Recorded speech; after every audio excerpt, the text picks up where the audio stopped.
Starter, so he's got some energy. And then, boom, one punch.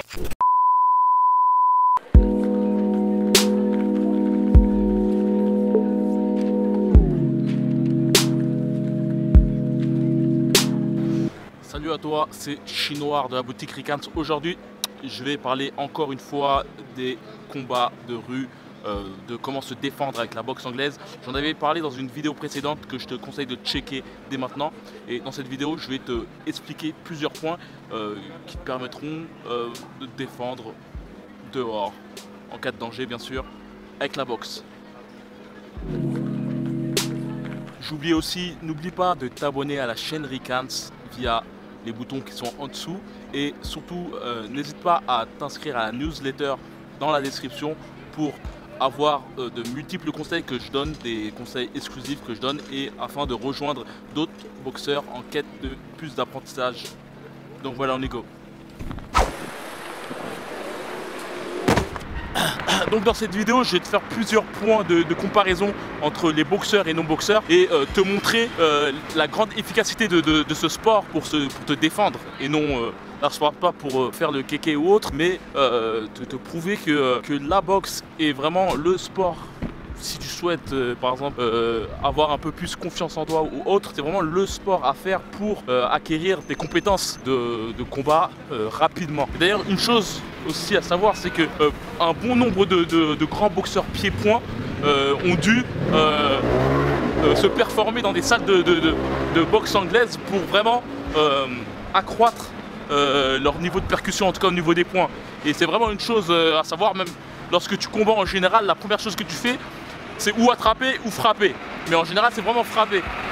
Et d'ailleurs, pour le premier point de différence entre un boxeur et un non-boxeur, et parfois il y a des boxeurs qui ont ce défaut-là, c'est de faire des coups trop larges. Et il y a une chose vraiment importante à savoir, c'est qu'un bon boxeur comme il se doit être capable d'être puissant, efficace dans un ascenseur, dans une cabine téléphonique ou le couloir le plus étroit du monde ou un trou de souris quoi. Donc premier point important, c'est vraiment de voir super serré.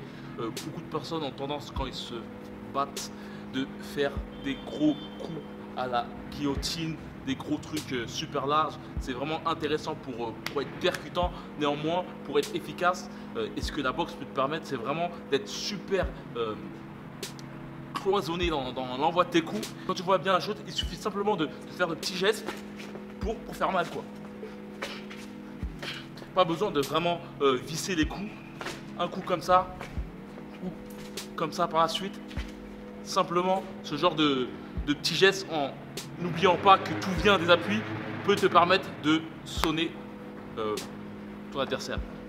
Ça sera certainement le deuxième point que je vais te dire, c'est que c'est ça le plus important, c'est vraiment avoir une bonne fondation au niveau de tes appuis, car tout vient des appuis, tout vient de là. Et c'est vraiment important. Lorsque tu commences à comprendre ça, tu vois tout de suite qu'un coup puissant, tu peux le démarrer en quart de tour et sans avoir besoin de faire d'élan ou autre.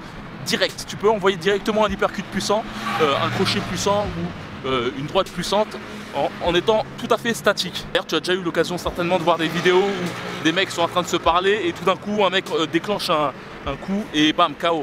Et c'est vraiment, il y avait une vidéo d'ailleurs d'un vieux boxeur à l'ancienne. Je me rappelle qu'il y avait beaucoup de personnes qui s'étaient foutues de sa gueule parce qu'il avait pleuré sur une vidéo. En fait, son fils, il y avait en fait une télé-réalité.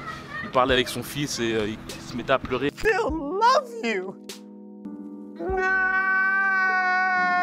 Mais voilà, il y avait une autre vidéo où tu le voyais en train de se confronter contre une personne et tu vois qu'il suffit de peu en fait pour amener une grande puissance. Comme je l'ai dit auparavant, un boxeur est capable de frapper durement dans l'endroit le plus clos au monde. Et comme tu peux le voir, tu peux donner à tout moment n'importe quel coup en étant super cloisonné. C'est-à-dire que là, tu vois, je suis vraiment serré et pourtant j'arrive à donner un crochet, j'arrive à donner un uppercut, même une droite. Imaginons que je suis droitier, là je suis tac, j'arrive à donner ma droite, à donner un uppercut. Et c'est une chose vraiment importante à savoir, c'est vraiment tout se passe au niveau des appuis. D'ailleurs, lorsque tu comprends cela, il y a 2 points aussi que je vais te dire. C'est lorsque tu comprends cela, tu comprends qu'au bout du compte, le plus important, c'est vraiment d'être super robuste au niveau de tes appuis pour pouvoir ancrer tes coups parfaitement. Et la deuxième chose, c'est pouvoir être fluide au niveau de ton buste pour pouvoir vraiment esquiver. Et cela revient aussi par la suite au un pas égale un coup que je dis à chaque fois. Un pas égale un coup. Tu peux voir d'autres vidéos où j'en parle. Et cela peut te permettre par la suite de, à chaque fois que tu esquives un coup, pouvoir décocher directement un autre coup par la suite. Il y a un truc aussi intéressant, c'est la garde cubaine, qui peut être vraiment intéressant dehors. C'est cette fameuse garde assez haute que les Cubains aiment faire et qui te permet, quand ton adversaire t'envoie un coup, de parer le coup en levant simplement les poings. Ça te permet de te protéger le menton grâce à tes épaules. Là, tu n'es aucunement touché et ça te permet aussi par la suite de répliquer rapidement. Hop, hop, ce genre de truc. J'avais vu dernièrement un boxeur français, champion d'Europe, qui a fait un séjour à Cuba, effectué de la patte d'ours avec un entraîneur cubain. Et on voyait vraiment que le style, qu'il avait absorbé le style cubain. Et ce genre de garde est vraiment intéressante lorsque tu te confrontes dehors. Et voilà, c'est une chose, c'est des petits points qui sont assez intéressants que tu peux aussi voir dans une formation que j'ai fait récemment sur la boxe anglaise. Cette formation, elle est disponible si tu souhaites acquérir d'autres compétences, si tu n'as jamais fait de boxe, si tu n'as pas le temps d'aller dans une salle de boxe ou que tu es un peu réticent à faire le premier pas. Cette formation est très intéressante pour pouvoir te donner des bases et voir que la boxe n'est pas si difficile à faire. Il y a beaucoup d'astuces qui te permettent de te cadrer tout seul à la maison et de comprendre où en est ta puissance de frappe, comment la gérer. Et d'ailleurs, il y a une formation aussi sur ça, sur la puissance de frappe. Donc voilà, il suffit simplement d'aller dans la boutique Pricats, dans la description, et tu verras la formation. Donc voilà, n'hésite pas à me dire ce que tu en penses sur cette vidéo. Et voilà, comme d'habitude, que la boxe est avec toi.